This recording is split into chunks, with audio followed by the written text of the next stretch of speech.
அன்பான வணக்கம். நான் இப்போ இருக்கிறது ஆழ்வார் திருநகரில் ஆவினுக்கு ஜஸ்ட் வந்து ஒரு 100 மீட்டர் டிஸ்டன்ஸ்லேயே வந்து இந்த அப்பார்ட்மெண்ட் இருக்குது. இது ஒரு 4 பெட்ரூம் ஃப்ளாட். அதான் பெரிய அட்வான்டேஜ். ஏன்னா 4 பெட்ரூம் கேட்குறவங்க இன்னைக்கு நிறைய பேர் கேட்க ஆரம்பிச்சிருக்கீங்க. அது மட்டும் இல்லை, 2575 ஸ்கொயர் ஃபீட் வந்து பில்டப். அதனால சும்மா எல்லா பெட்ரூமும் வந்து சும்மா நல்ல கடல் மாதிரி பிரிஞ்சு இருக்குது. அந்த மாதிரி பெட்ரூம்ஸு, கிச்சனும் நல்ல பெரிய கிச்சன்.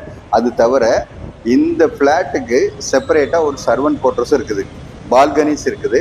அது மட்டும் இல்லை, முக்கியமான விஷயம் என்ன அப்படின்னா, ஆழ்வார் திருநகர் வந்து உங்களுக்கு லிவிங்க்கு வந்து நல்ல ஏரியா. எப்படின்னு கேட்டிங்கன்னா, ஒரு எண்டில் வந்து பார்த்தீங்கன்னா மெகா மார்ட்டு, அப்படியே ஆப்போசிட் சைட் போனீங்கன்னு வச்சுங்க, எல்லா கோயில்களும் இங்கே இருக்குது. அதனால கோயில்லாம் இருக்கிற இடத்து பக்கத்தில் இருக்கணும்னு நினைக்கிறவங்களுக்கு இந்த ஏரியா வந்து பெர்ஃபெக்டாக சூட் ஆகும். ஃபுல்லி இந்து கோயில் மட்டும் இல்லை, கிறிஸ்டின் சர்ச்சு, அதே மாதிரி வந்து மாஸ்க்கு எல்லாமே இருக்குது இந்த நியர்பைல. இந்த அப்பார்ட்மெண்ட் கம்யூனிட்டியில எல்லா அமெனிட்டிஸும் இருக்குது. ஸ்விம்மிங் பூல்ல இருந்து, கிளப் ஹவுஸ்ல இருந்து, you name it, all the other. Car பார்க்கும் 2 கார் பார்க் இருக்குது. அதனால இந்த பிளாட் வந்து நீங்க தாராளமா வாங்கலாம். இந்த பிளாட் பத்தின ஃபர்தர் டீட்டெயில் வேணுங்கிறவங்க இந்த ஸ்கிரீன்ல இருக்கிற நம்பர் கான்டாக்ட் பண்ணுங்க. வீடு நிலம் வாங்க விற்க எங்ககிட்ட வாங்க. நன்றி, வணக்கம்.